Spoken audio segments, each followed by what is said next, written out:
Hello and welcome back. I'm John Pugliano from Investable Wealth and the Wealth Steading Podcast. I'm on yet again another road trip this summer, so I wanted to share with you some scenes from Yellowstone, and while you enjoy the scenery, I'll provide you with a little bit of commentary about what I think about the economy. Before that, though, I want to share a quick story with you about taking advantage of the situation you're in.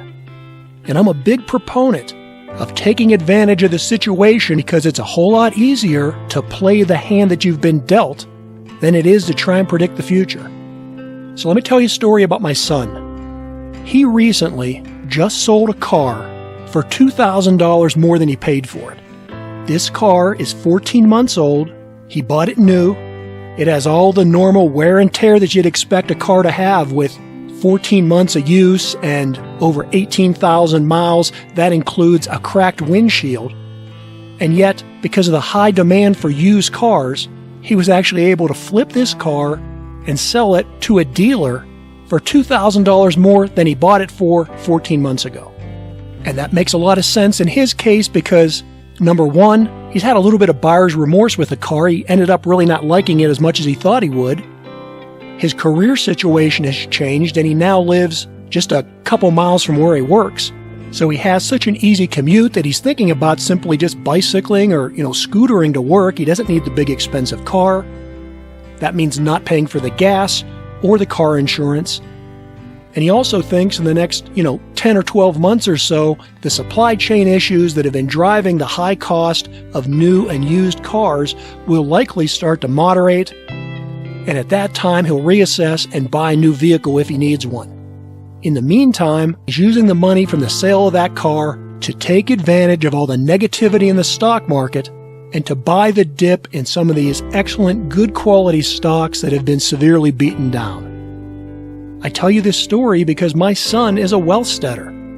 He's not complaining about high gasoline prices or all the other potential problems with the economy. He's taking advantage of the situation. He's enjoying life. Hey, speaking of enjoying life, wouldn't you love to be a bear cub in the Rocky Mountains? Not a care in the world. And while I personally am too old to be a bear cub, I try to never get caught up in all the drama. I just like to kick back and watch the light show from a distance. Hey, as far as Yellowstone goes, if you've never been there, you should definitely put it on your bucket list. On this wealth steading meetup, we not only enjoyed the scenic beauty and all the wildlife, but to understand exactly what was going on underneath the surface of the earth, we brought along our own geologist. Now, as far as the economy and how it wraps up as we go into the end of the summer and into the midterm elections, well, just like Old Faithful, you can expect the media to pump out a lot of smoke and hot air, but once the fog of the economy starts to clear, what will become evident is that the core of the United States economy is very solid, very profitable, and valuations on most sectors of the economy right now are about as good as they've been in the last decade. So I'd encourage you to enjoy the rest of your summer and look for ways that you can take advantage of the economic hand of cards that you've been dealt.